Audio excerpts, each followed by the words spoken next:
부끄러운 나를 덮어주시고 환하게 빛나는 새날을 주시네.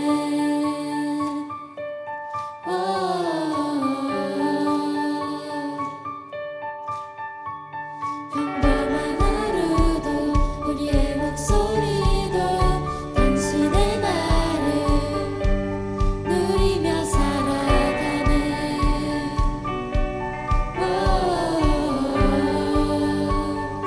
미련한 사랑 아버지의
우리 찬양하기에 앞서 옆 사람에게 이렇게 말해봅시다. 주님이 너를 사랑하신대. 그렇다면 우리 이렇게 답해봅시다. 우리 그 사랑에 감사하며 찬양하자.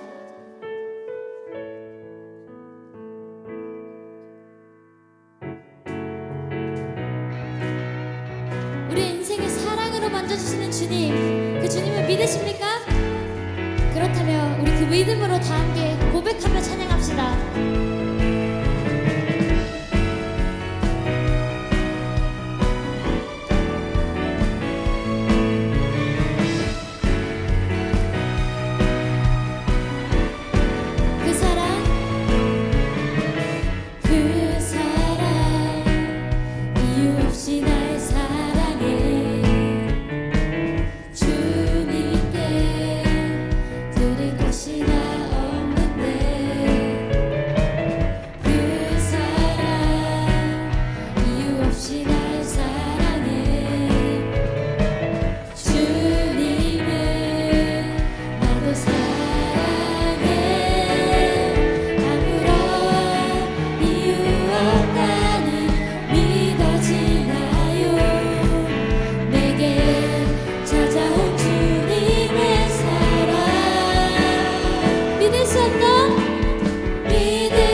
믿을 수 없던 그 사랑이 믿어지던 그 순간에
우리 모든 영광 주님께 박수 올려드립시다.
야고보서 2장 5절에서 13절까지의 말씀 우리 자리에서 일어나서 한 목소리로 봉독하겠습니다. 내 사랑하는 형제들아 들을지어다. 하나님이 세상에서 가난한 자를 택하사 믿음에 부유하게 하시고 또 자기를 사랑하는 자들에게 약속하신 나라를 상속으로 받게 하지 아니하셨느냐.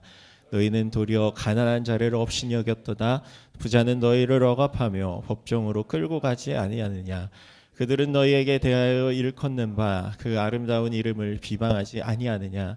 너희가 만일 성경에 기록된 대로 내 이웃 사랑하기를 내 몸과 같이 하라 하신 최고의 법을 지키면 잘하는 것이거니와 만일 너희가 사람을 차별하여 대하면 죄를 짓는 것이니 율법이 너희를 범법자로 정죄하리라. 누구든지 온 율법을 지키다가 그 하나를 범하면 모두 범한 자가 되나니 간음하지 말라 하시니가 또한 살인하지 말라 하셨은즉 내가 비록 간음하지 아니하여도 살인하면 율법을 범한 자가 되느니라. 너희는 자유의 율법대로 심판받을 자처럼 말도 하고 행하기도 하라. 긍휼을 행하지 아니하는 자에게는 긍휼 없는 심판이 있으리라. 긍휼은 심판을 이기고 자랑하느니라. 이는 살아계신 하나님의 말씀입니다. 아멘. 우리 친구들은 긍휼을 베푼 경험이 있나요? 오늘 설교 말씀 제목이 심판을 이기는 긍휼이라는 제목인데, 긍휼이라고 하는 것은 이제 가난하거나 어려운 이웃들에게 또 도움의 손길을 내미는 것일 수도 있고, 특별히 우리가 할 수 있는 것들은 뭐 가령 불우이웃 돕기, 뭐 성금을 이제 모금해서 이제 돕는다거나, 또 월드비전 같은 이제 NGO 단체를 통해서 뭐 해외에 아프리카에 어려움 겪고 있는 물을 마시지 못해서 깨끗한 물이 없어서 이렇게 죽어가는 아이들이 굉장히 많이 있거든요. 그런 이제 도움의 방법들이 있을 것이고, 지금 춘천에는 별로 없지만 이제 서울역이나 또 뭐 터미널 같은 데 가보면 요즘 또 노숙인들이 참 많이 있으세요. 그러니까 사회에서 구성원으로 있다가 어떤 계기를 통해서 이제 나는 사회에서 버림받았어 하면서 스스로 벽을 치고 그냥 음지에서 살기를 원하는 사람들, 아무런 소망도 희망 없이 그렇게 살아가는 분들이 지금도 많이 있거든요. 이 현대 사회에서 또 이렇게 발달하고 발전한 이 사회 속에서도 구걸하는 사람들 여전히 많이 있고, 또 그들에게 작은 손길을 내미는 그런 일들이 지금도 여전히 필요한 시대를 우리가 살고 있습니다. 또 그런 행위를 우리는 긍휼이라고 하죠. 또 가깝게는 우리 친구들, 내 어려움 당하고 있는 주변 사람들에게 내가 도움의 손길을 내미는 것, 우리 시험 기간이잖아요. 시험 공부하다가 어려운 문제가 있으면 친절하게 가르쳐주고 알려주고, 공부 꿀팁도 알려주고, 또 시험에 막 쩔어 있는 친구 막 불쌍하다고 초콜릿 하나씩 나눠주고, 그것도 어떻게 보면 긍휼한 마음일 거예요. 반대로 우리 친구들 긍휼을 이제 베풀물 당한 기억도 있을 것입니다. 너무나 어려운 상황에 처했을 때 너무나도 힘들고 막 죽을 것 같은 그런 상황에서도 누군가가 내게 도움의 손길을 내밀고 위로의 한마디 건네주고 또 나를 도와준 그 경험들이 있다면, 우리는 사실 평생 그 사람을 잊지 못하고 살아가게 되죠. 진짜로 막 죽을 뻔한 그 상황에서 누가 나를 건져 주었다거나, 막 물에 빠져서 죽어갈 그 상황에서 누군가 나를 구조해 주었다거나, 그런 경험들이 누구에게나 한 번씩 크건 작건 있을 것입니다. 우리가 그런 긍휼의 어떤 사랑의 경험들이 있을 때, 나도 누군가가 사랑해주고 있구나, 누군가가 나와 함께하고 있구나, 나를 도와주리가 세상에 존재하구나, 그런 생각을 경험하게 되면서 내가 세상에 혼자가 아니라는 것을 이런 긍휼을 통해서 깨닫게 되는 것입니다. 그런데 사실 예수님을 믿고 하나님의 자녀된 우리 모든 사람들은 다 공통적으로 이런 경험들이 있는 사람이라고 할 수 있어요. 우리의 영혼, 우리가 이제 체감하고 있거나 또 그렇지 않거나 상관없이 우리의 모든 영혼들, 하나님을 몰랐다면 그저 이 땅에서 적당히 살아가다가 그냥 먹고 살다가 아무런 이유도 어떤 삶의 목적도 없이 한 줌의 재로 사라질 그런 존재들이었지만, 하나님께서 우리를 구원해 주셔서 자녀 삼아 주셔서 우리는 하나님을 아는 존재로, 우리는 영원한 하나님의 나라를 또한 상속받을 존재들로 지금 우리가 예배하고 있는 것입니다. 그래서 우리 친구들, 우리는 모두 하나님의 긍휼 입은 자들, 쉬운 말로 우리는 하나님의 사랑을 입은 존재들이라고 할 수 있어요. 우리 계속해서 우리 지난주까지 바울의 서신서 말씀을 함께 나눴는데, 갈라디아서, 고린도전서를 통해서 바울이 얘기한 것은 무엇이었냐면, 유대인들과 이방인들 사이의 그 갈등을 우리는 십자가의 은혜를 입은 자들이기 때문에 이 사랑으로 우리는 하나가 되어야 합니다라고 고백하는, 가르치는 그 장면들이었어요. 그런데 오늘 읽은 이 야고보서의 말씀은 이 예수님의 형제였던 야고보가 쓴 편지인데, 유대인과 이방인 상관없이 이번에는 가난한 자와 부한 자들 사이에서 빚어지는 이 차별의 문제에 대해서 말씀하고 계십니다. 이 예수님의 형제였던 야고보는 이 편지를 통해 초대교회 모든 성도들에게 참다운 그리스도인의 삶은 어떠해야 하는지, 우리의 마음가짐은 어떠해야 하는지에 관해서 가르쳐주고 있는데, 오늘 읽은 이 야고보서 2장 말씀을 통해서 하나님의 긍휼을 입은 존재인 우리들이 어떠한 태도로 사람들을 바라보아야 하는지, 어떠한 태도로 이 세상을 살아가야 하는지, 또 왜 이 긍휼한 마음을 우리가 품어야 하는지 우리 말씀을 통해서 살펴보길 원합니다. 오늘 성경을 통해서 우리 가운데 주시는 첫 번째 메시지는 우리 함께 읽어볼까요? 시작. 하나님 나라의 관점을 가져야 합니다. 2장 5절 말씀이에요. 이 말씀도 같이 읽어볼게요. 내 사랑하는 형제들아 들을지어다. 하나님이 세상에서 가난한 자들을 택하사 믿음에 부요하게 하시고 또 자기를 사랑하는 자들에게 약속하신 나라를 상속으로 받게 하지 아니하셨느냐.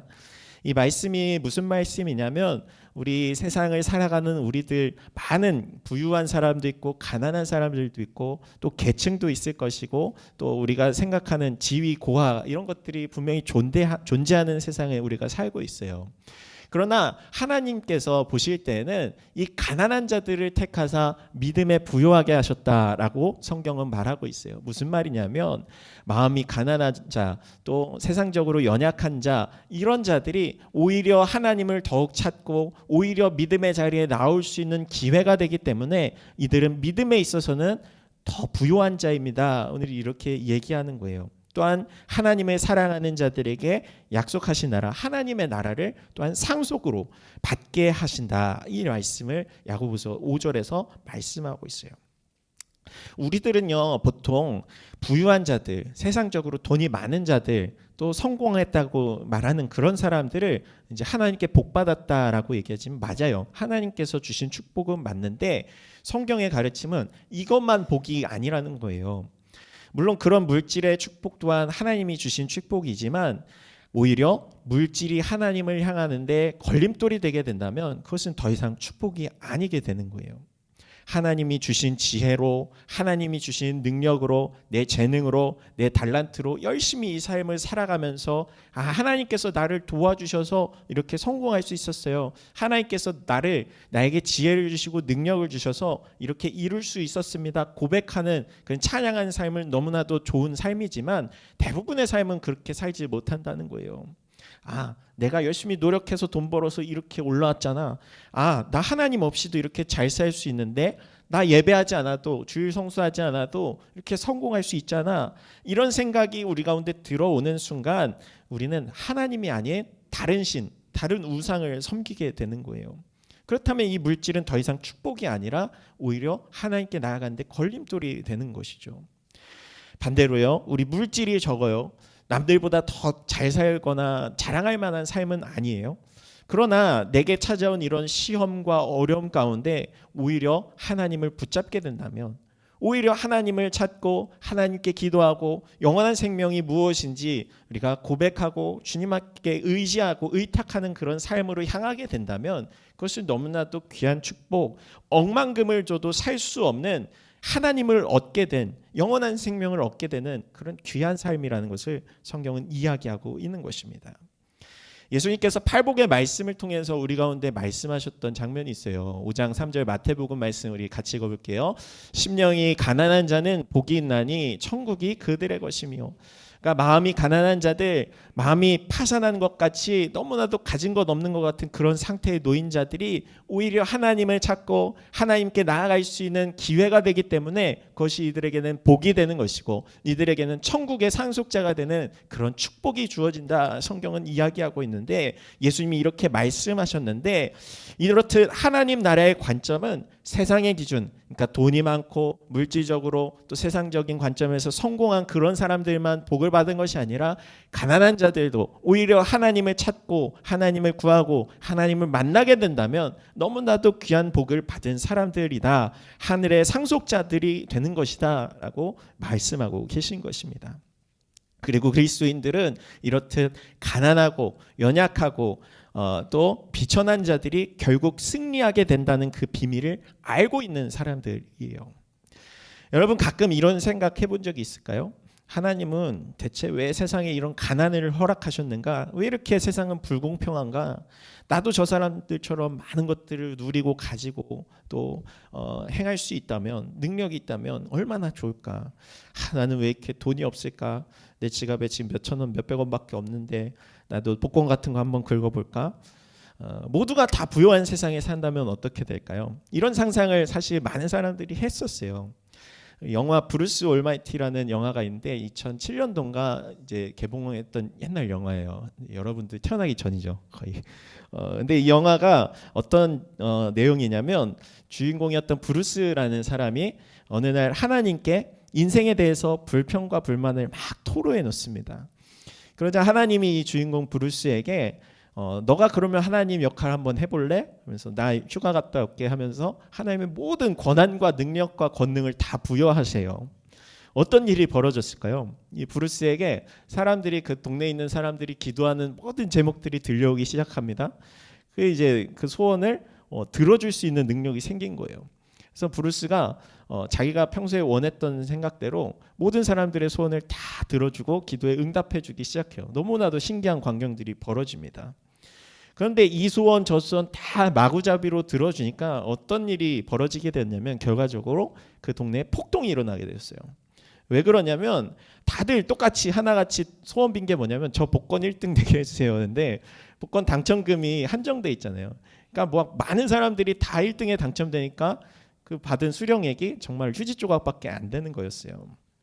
결국 이제 여러 스토리들을 겪게 되면서 하나님이 이 브루스에게 교훈을 주시는데 내가 성공하는 것, 이 땅에서 부유하고 많은 물질을 누리는 것, 모든 사람들이 다 할 수 있는 그 능력을 행하는 것이 행복의 기준이 아니다.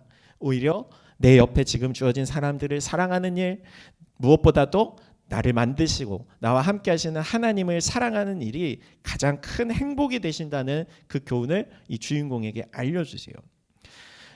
이것이 바로 우리 그리스도인 된 우리가 살아가는 하나님 나라의 관점으로 사는 삶이에요. 내 삶의 가장 최우선순위가 나를 만드신 하나님을 기억하고 경배하는 것, 또한 더불어서 내게 주어진 이 사람들을 하나님이 주신 축복이라고 인정하고 서로 사랑하는 것, 그리고 그 안에서 우리가 행복을 발견할 수 있게 되거든요. 이것이 바로 하나님 나라의 관점으로 사는 비결이라는 거예요. 그런 하나님 나라를 살아가는 우리 하나님 나라의 백성된 여러분은, 우리들은 어떤 행동으로 살아가야 할까? 두 번째는 하나님의 자녀는 차별할 수 없다라는 거예요. 9절 말씀 우리 함께 읽겠습니다. 시작. 만일 너희가 사람을 차별하여 대하면 죄를 짓는 것이니 율법이 너희를 범법자로 정죄하리라. 우리는 가난한 자들보다는 저 냄새나고 좀 가까이 하고 싶지 않은 그런 가난한 자들보다는 권력 있는 자들, 힘 있는 자들, 능력 있는 사람들 곁에 있기를 더 좋아해요. 본능적으로. 그러나 부한 자와 가난한 자 모두를 다 사랑하시고 모두를 하나님의 형상으로 빚으신 그 하나님의 마음을 우리가 알고 있다면, 경험했다면 우리는 결코 그들을 차별할 수 없습니다.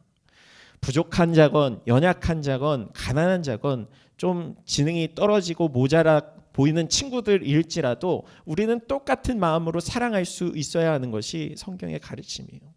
왜냐하면 모두가 다 하나님의 형상대로 빚어진 하나님의 자녀들이고 하나님의 존귀한 존재라는 것을 우리가 기억해야 한다는 거예요. 그럴 때 우리 가운데 긍휼한 마음이 품게 되고 그 긍휼한 마음으로 행동할 수 있게 되는 것입니다. 예수님께서 마태복음 22장에 이렇게 말씀하세요. 37절에서 40절까지 말씀인데 함께 읽어보겠습니다. 예수께서 이르시되 내 마음을 다하고 목숨을 다하고 뜻을 다하여 주 너의 하나님을 사랑하라 하셨으니 이것이 크고 첫째 되는 계명이요 둘째도 그와 같으니 내 이웃을 내 자신같이 사랑하라 하셨으니 이 두 계명이 온 율법과 선지자의 강령이니라.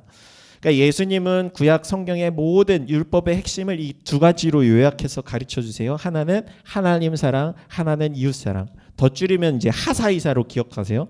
함께 해봅시다. 하나님 사랑, 이웃 사랑. 누군가 여러분에게 성경의 줄거리나 핵심 내용이 뭐야 물어보면 이렇게 대답하세요. 하나님 사랑, 이웃 사랑이야. 예수님께서 안식일에 유대인들에게 공격을 많이 당하셨잖아요. 안식일 하나님께서 쉬라고 명령하신 날인데 저 사람은 대체 왜 이 안식일에도 사람을 고치는 일을 하냐? 대체 뭔데 저 쉬는 날에도 일을 하고 있느냐? 그러나 예수님은 그들에게 이렇게 답변하시잖아요. 인자는 안식일에도 주인이다. 그러면서 생명을 살리는 일, 사람을 살리는 일, 그들에게 사랑을 베푸는 일이 안식일의 규범보다 더 위에 있는 상위 규범이 된다는 것을 그들에게 알려주셨어요. 그런데 유대인들은 이렇듯 안식일도 철저히 지키고 율법에 이거 먹지 말아라, 이거 하지 말아라 하는 것들 다 열심히 지켰는데 놓쳤던 것이 무엇이냐면 더 큰 상위 규범인 하나님에 대한 사랑을 잃어버려고 놓쳤다라는 거예요.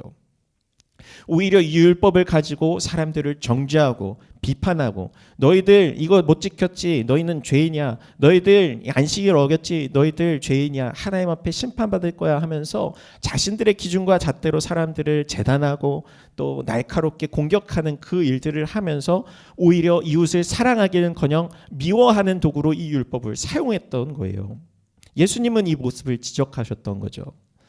또 바울은 우리 지난주까지 얘기했지만 유대인들이 이방인들을 막 혐오하다시피 막 차별했던 것, 그리고 그리스도 안에서 우리가 한 공동체로 하나가 되었음에도 이전의 그 율법의 전통과 기준과 잣대로 그 사람들을 평가하면서 너희들은 기준 미달이야, 너희들은 구원받은 하나님의 사람답지 못해 라고 생각하는 것이 교회 안에 들어오는 것들을 지적했다라는 거예요. 우리는 그런 태도가 아니라 우리는 십자가로 하나 되었습니다. 우리는 모두 십자가의 은혜, 긍휼을 입은 사람입니다 라는 인식을 우리가 갖도록 가르쳤던 것입니다. 우리 하나님의 자녀된 여러분들은, 우리들은 결코 사람들을 차별해서 대할 수가 없어요. 힘이 있는 자건 권세 있는 자건 우리가 빌붙어서 어떻게든 성공하려고 그렇게 나아가는 모습보다는 우리가 높아질수록 더 낮아지고 우리가 더 많이 가질수록 겸손해지고 연약한 자들에게 우리의 시선을 향하게 되는 것, 그렇게 대하는 것, 그것이 바로 그리스도인된 우리들이 필요한 자세라는 것을 오늘 말씀에서 가르쳐주고 있는 것입니다. 그리고 마지막 세 번째로 기억해야 하는 것은 이런 긍휼의 마음을 가지고 긍휼을 베푸는 자가 바로 하나님의 긍휼을 또한 얻는 자가 된다라는 거예요. 야고보서 2장 13절 말씀 같이 읽겠습니다. 긍휼을 행하지 아니하는 자에게는 긍휼 없는 심판이 있으리라. 긍휼은 심판을 이기고 자랑하느니라. 이 타인에게, 다른 사람들에게 긍휼을 베푸는 것이 우리가 십자가에서 얻은 그 긍휼에 보답하는 방식이 될 수 있어요. 전사님이 어렸을 적에 참 교회 공동체에서 많은 사랑들을 받았어요. 선생님들이 하나같이 참 따뜻하고 또 긍휼한 마음으로 대해 주셨거든요. 매주 맛있는 거 사주시고 어디 놀러 가면 데려가 주시고, 그런 경험들, 그런 긍휼의 마음들이 사실 지금까지도 남아 있어요. 내가 교회에서 받은 그 긍휼을 또 사랑을 기억하기 때문에 지금도 사실 그분들에게 직접 보답하지 못하지만 이 교회 안에서 하나님의 사랑 안에서 어떻게 하면 더 그것들을 나타낼 수 있을까 늘 고민하고 또 어떻게 갚을 수 있을까 생각합니다. 이렇듯 우리가 내가 받은 것, 내가 받은 은혜와 긍휼을 입은 사람이라는 것을 인식할 때 우리는 다른 사람에게 똑같이 그 긍휼을 베풀 수 있거든요. 마태복음 18장에는 이제 1만 달란트라는 빚을 탕감받은 사람의 이야기가 나옵니다. 1만 달란트라는 금액은 굉장히 큰 천문학적인 액수예요. 근데 1만 달란트의 빚을 탕감받은 사람이 100데나리온이라는 작은 숫자의 빚을 진 사람에게 긍휼을 베풀지 않는다면 하나님께서 심판하실 것이다라는 내용을 담고 있거든요. 그런데 이 성경에서 말하는 1만 달란트의 빚을 진 자가 바로 우리들이라는 거예요. 우리는 결코 구원받을 수 없었고 결코 이 죄의 문제에서 해결받을 수 없었지만 우리가 예수님의 그 핏값으로, 목숨값으로 구원받은 존재들, 1만 달란트라는 그 빚을 탕감받은 존재들인데, 우리가 정말로 내 옆에 작은 실수, 내 옆에 사람이 저지른 잘못, 그것을 우리가 용납해주고 용서해주지 못한다면, 그에게 긍휼을 베풀지 못한다면 우리는 하나님의 그 심판을 피할 수 없을 것이다. 우리는 주님의 십자가의 은혜와 긍휼을 입은 자들이라는 것을 늘 기억하며 그 은혜에 보답하기 위해서라도 우리 주변의 사람에게 긍휼을 베푸는 존재가 되어야 합니다. 우리가 주기도문을 매주 이렇게 고백하는 것의 내용을 보면 우리가 우리에게 잘못한 사람을 용서하여 준 것 같이 우리의 죄를 용서하여 주시고, 우리가 이렇게 고백하잖아요. 우리가 하나님 앞에 용서받을 수 있는 전제 조건이 무엇이냐면 우리가 잘못한 사람을 먼저 용서해 주어야 하나님도 우리를 용서해 준다는 거예요. 우리가 타인에게 긍휼을 먼저 베풀 줄 알아야 하나님께서도 우리에게 긍휼을 베풀어 주신다라는 거예요. 우리가 이 말씀을 기억하면서 날마다 내 주변의 사람들에게 내가 받은 은혜, 내가 받은 십자가의 그 사랑 어떻게 하면 전할 수 있을까? 어떻게 하면 나타낼 수 있을까? 고민할 수 있는 여러분이 되었으면 좋겠습니다. 이 땅에서의 삶은 정말로 잠시 잠깐이면 지나가요. 우리 야고보서 1장 9절 10절 말씀인데 같이 읽어볼까요? 낮은 형제는 자기의 높음을 자랑하고 부한 자는 자기의 낮아짐을 자랑할지니 이는 그가 풀의 꽃과 같이 지나갑니다. 우리가 살아가고 있는 이 삶은 길어야 100년, 엄청 길면 여러분 때는 한 120년 살겠지만 사실 눈 깜짝하면 10년 지나가 있고 20년 지나가 있고 좀 있으면 하나님 앞에 서게 됩니다. 그런데 이 풀의 꽃과 같이 그냥 지나가 버리고 사라져 버리는 우리 이 땅에서의 삶이지만 하나님 앞에서 우리가 어떤 태도를 가져야 하냐? 부한 자는 자기의 낮아짐을 자랑하라. 내가 많이 가지면 가질수록 하나님께서 내게 베풀어 주신 그 은혜를 기억하면서 그것에 보답하는 자처럼 더 낮아진 마음으로 살아가는 것, 더 베풀고 더 낮아지고 더 돕는 그런 사랑과 긍휼을 베푸는 삶, 그런 삶을 오늘 야고보는 말하고 있는 거예요. 잠시 잠깐이면 사라져버리는 것들에 우리가 목매지 않고 영원한 하나님의 나라에 상속받을 우리들이 하나님 앞에 받을 그 심판을 피할 수 있는 유일한 방법은 바로 긍휼이라는 것, 오늘 성경은 말씀하고 있습니다. 하나님의 심판대 앞에서 하나님은 물어보실 거예요. 너 얼마나 돈 많이 벌었니? 얼마나 많이 가졌니? 이게 기준이 아니라 너 내가 허락한 나의 물질로 너에게 준 그 돈으로 얼마나 많은 사람들에게 베풀었니? 내가 너에게 준 재능과 달란트로 다른 사람들에게 어떻게 사랑해 주었니? 얼마나 긍휼을 베풀었니? 그것이 바로 하나님의 심판의 기준이 된다라는 것입니다.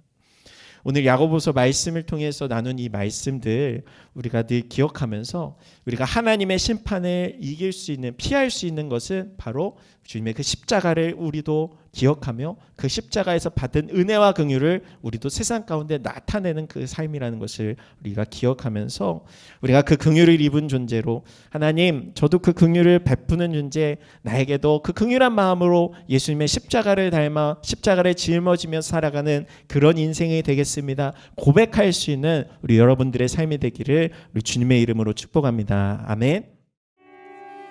이 세상 가장 아름다운 순종의 눈물 온 세상 다시 빛나게 한 생명의 눈물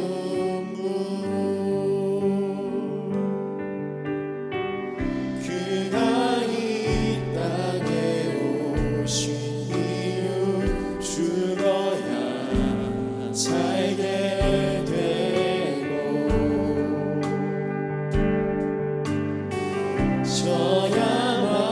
져야만 승리하는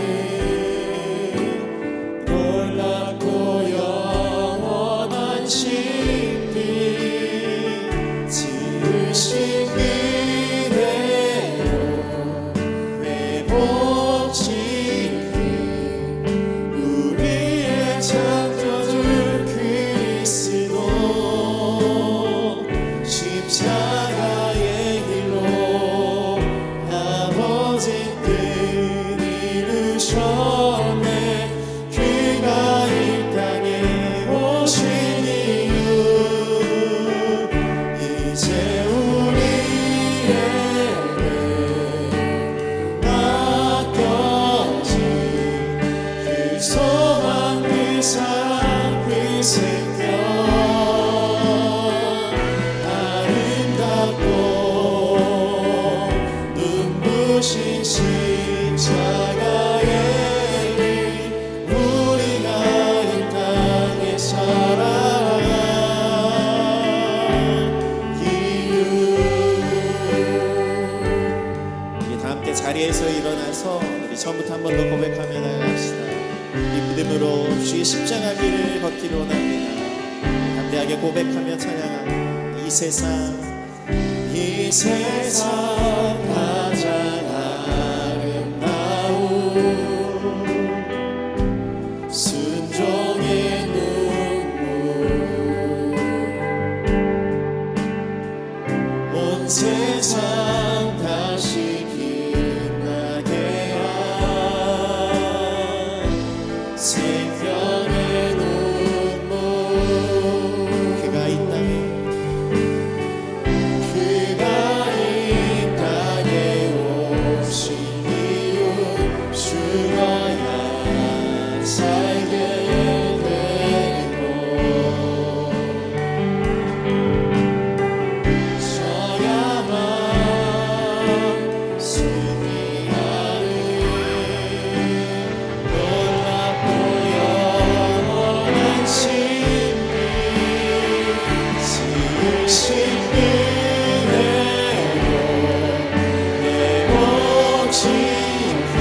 처음에 그가 이 땅에 오시니 이제 우리에게 맡겨진 그 소망 그 사랑 그 생명 아름답고 눈부신 십자가의 일 우리가 이 땅에 살